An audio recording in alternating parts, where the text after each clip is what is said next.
بہترین بیوی وہ ہے جس کی خواہشات شوہر کی گنجائش کے مطابق ہو۔ عورت کو اپنی شوہر کی ذات سے اس وقت سچی مسرت نصیب ہوتی ہے جب اس کا شوہر اس کی تعریف اور توصیف اور حوصلہ افزائی کرے۔ جس عورت کے اندر یہ دو عادات ہو وہ وفادار عورت ہے، اسے کونا مت۔ نمبر 1 کہ برے سے برے وقت میں بھی تمہارے ساتھ رہے۔ نمبر 2 کہ وہ تم سے وقت کے علاوہ کچھ نہ مانگے۔ بیوی کو شادی کے چند سال بعد خیال آیا کہ اگر وہ اپنے شوہر کو چھوڑ کر چلی جائے تو شوہر کیسا محسوس کرے گا۔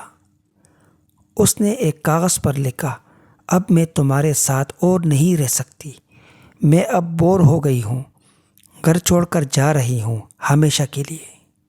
اس کاغذ کو اس نے میز پر رکھا اور جب شوہر کے آنے کا ٹائم ہوا تو اس کا رد عمل دیکھنے کے لیے چھپ گئی۔ شوہر آیا اور اس نے میز پر رکھا کاغذ پڑھا۔ کچھ دیر خاموشی کے بعد اس نے اس کاغذ پر کچھ لکھا اور پھر وہ خوشی کے مارے جھومنے لگا۔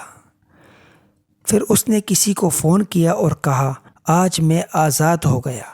شاید میری بے وقوف بیوی کو سمجھ آ گیا کہ وہ میرے لائق ہی نہیں تھی، لہٰذا آج وہ گھر سے ہمیشہ کے لیے چلی گئی۔ اور وہ کمرے سے باہر نکل گیا۔ شوہر کے جانے کے بعد بیوی کو بہت دکھ ہوا۔ میں کتنا پیار کرتی تھی، کتنا چاہتی تھی ان کو، اور یہ مجھے اس قدر ناپسند کرتے ہیں۔ وہ باہر نکلی اور ٹیبل پہ پڑا ہوا کاغذ اٹھایا اور پڑھنے لگی۔ اس پر لکھا تھا، مجھے خود سے زیادہ تم پر یقین ہے، اس لیے تم مجھے کبھی چھوڑ کر نہیں جا سکتی۔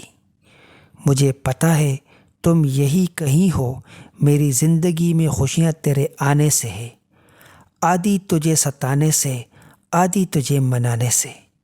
شوہر اور بیوی ایک دوسرے کا سایہ ہوتے ہیں اور سائے کے بنا انسان تنہا رہ جاتا ہے۔